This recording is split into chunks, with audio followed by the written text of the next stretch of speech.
ये कहानी दो अनाथ सगी बहनों की है, तारा और सितारा।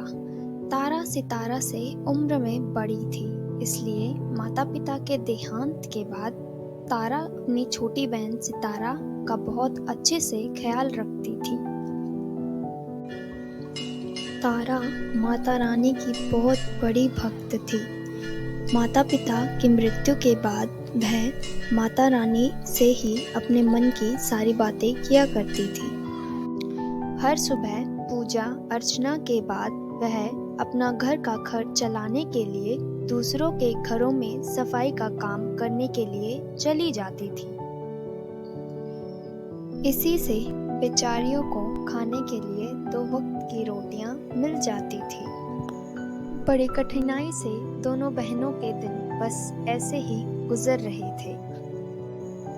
एक दिन की बात है, जब तारा काम से वापस आती है तो वह देखती है कि उसकी छोटी बहन सितारा घर के बाहर बैठी हुई रो रही थी। यह देखकर तारा बहुत ही घबरा जाती है और अपनी बहन के पास जाकर उससे पूछने लगती है, सितारा, ओ मेरी प्यारी गुड़िया, क्या हुआ जो तू इस तरह बाहर बैठकर रो रही है? चल बता क्या? दीदी, चाची ने हमें घर से निकाल दिया दीदी। अब हम कहाँ जाएंगे दीदी, कहाँ? दोनों बहनें अंदर अपनी चाची के पास आ जाती हैं। अरे ओ महारानी, कहाँ अंदर की तरफ चली आ रही हो? ये तुम्हारे माँ बाप का घर नहीं है, चलो निकलो यहाँ से, दफा हो जाओ। और हाँ, जाती जाती अपनी इस माँ की मूर्ति को भी साथ में लेकर जाना। दोनों बहनें माँ की मूर्ति के साथ वहां से चली जाती हैं। रात होने को आई थी, परंतु उनके पास न तो खाने के लिए कुछ था और न ही सिर छुपाने के लिए। दीदी, अब हमारा क्या होगा दीदी? अब हम कहाँ जाएंगे दीदी? मेरी गुड़िया, तो फिक्र मत कर, माँ है ना हमारे साथ।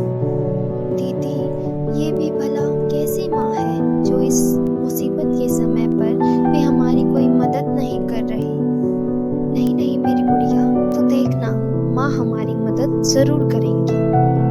दोनों बहनें ऐसे ही बातें कर रही थी कि तभी वहाँ एक गरीब बूढ़ी अम्मा आती है और उन दोनों से पूछने लगती है, क्या हुआ बेटी, क्या बात है जो तुम इतनी रात को यहाँ बैठी हो?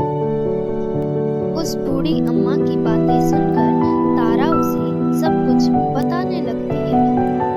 कोई बात नहीं बेटी, चलो तुम मेरे साथ चलो, मैं तुम्हें घर पर लेके चलती हूँ।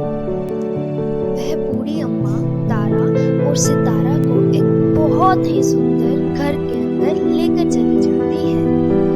दीदी, ये तो चमत्कार हो गया, बूढ़ी अम्मा कहाँ गई?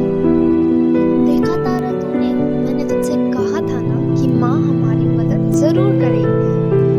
हाँ दीदी, आप बिल्कुल ठीक कह रही हैं। उसी दिन से तारा और सितारा माँ की भक्ति में पूरी तरह से लीन हो जाती हैं। माता रानी के आशीर्वाद से अब तारा एक बहुत ही बड़ी कंपनी में मैनेजिंग डायरेक्टर थी और वहीं दूसरी ओर सितारा बहुत अच्छे स्कूल में पढ़ाई करती थी। इसी के साथ साथ दोनों बहनें अपनी जिंदगी खुशी खुशी